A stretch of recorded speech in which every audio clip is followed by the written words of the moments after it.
ভাইরে ভাই, বর্তমানে সোশ্যাল মিডিয়াতে পুরুষদের রান্নার যেভাবে প্রশংসা ছড়তাছে, এইভাবে ছড়তে থাকলে আর কিছুদিন গেলে মনে হয় পুরুষদের হাতের রান্নাই খাইতে হইব, মেয়েদের হাতের রান্না উইটা ভরবো।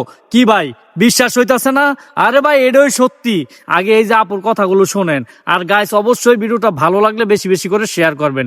আগে আপুর কথাগুলো শোনেন, আর আপনার মূল্যবান মতামত এই ভিডিওর কমেন্ট বক্সে অবশ্যই জানায়া যাবেন। আর ভিডিওটা বেশি বেশি করে শেয়ার করবেন। আগে শোনেন কি বললো।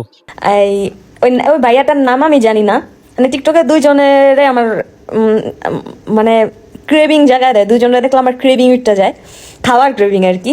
তো এক যা ভাইয়া আছে না, ভাইয়ার নাম আমি জানি না, মানে হ্যাঁ এত সুন্দর করে রান্না করে, ওই রান্না দেখতে দেখতে আমি হয়ে যায়, কিন্তু নাম মানে আমার মনে নাই, আমি কখনো দেখছি নাকি জানি না, নাম দেখলে আমার মনে হয় না। ওই যে একটা ভাইয়া আছে না, মাটির পাকের ঘর, পাকের ঘরটারে লেপে লেপে মানে হইলো মাটি দিয়ে কাদা দিয়ে এমন ওইটারে লেপে কি কয় আমি জানি না, আমি জানি লেপে।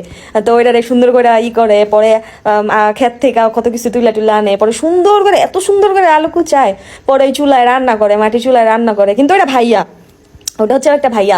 তো উনি হচ্ছে সুন্দর করে মাছ কাটে, মাছ কাটটা মাছই করে, মানে খুব পরিষ্কার পরিচ্ছন্ন। ওনার রান্না দেখলে ভাই বিশ্বাস করো আমার এত খাইতে ইচ্ছা করে, এত খাইতে ইচ্ছা করে। আর আরেকটা আছে, মানে টিকটকে যতটুকু ভিডিও আমার সামনে আসে অতটুকুই দেখি, মানে উনি এত সুন্দর করে রান্না করে, আল্লাহ কত গুণ যে ওনার মধ্যে দিছে। এই ওই মাত্র দেখলাম হইলো ওই মোটা মানে হেলদি ভাইয়াটা আর কি হচ্ছে অনেক পদের ভর্তা বানাইছে, আর হচ্ছে ওই যে খুদের ভাত করতেছে। এখন আমার 3-4 দিন ধরে এত খুদের ভাত খাইতে ইচ্ছা করতেছে গাইস, বিশ্বাস করে মাত্র আমি ওনার ভিডিওটা দেখলাম, বিশ্বাস করবা না, আমার এত খাইতে ইচ্ছা করতেছে, এত খাইতে ইচ্ছা করতেছে। আমি যদি পার্সোনালি হ্যাঁ চিনতাম, আমি সিরিয়াসলি বিশ্বাস করো, তোমরা আমার কি মনে করবো আমি জানি না, আমি যদি পার্সোনালি হ্যাঁ চিনতাম, আমি এখন না কয়ে বেঁচে যেতাম খালি খাইতে।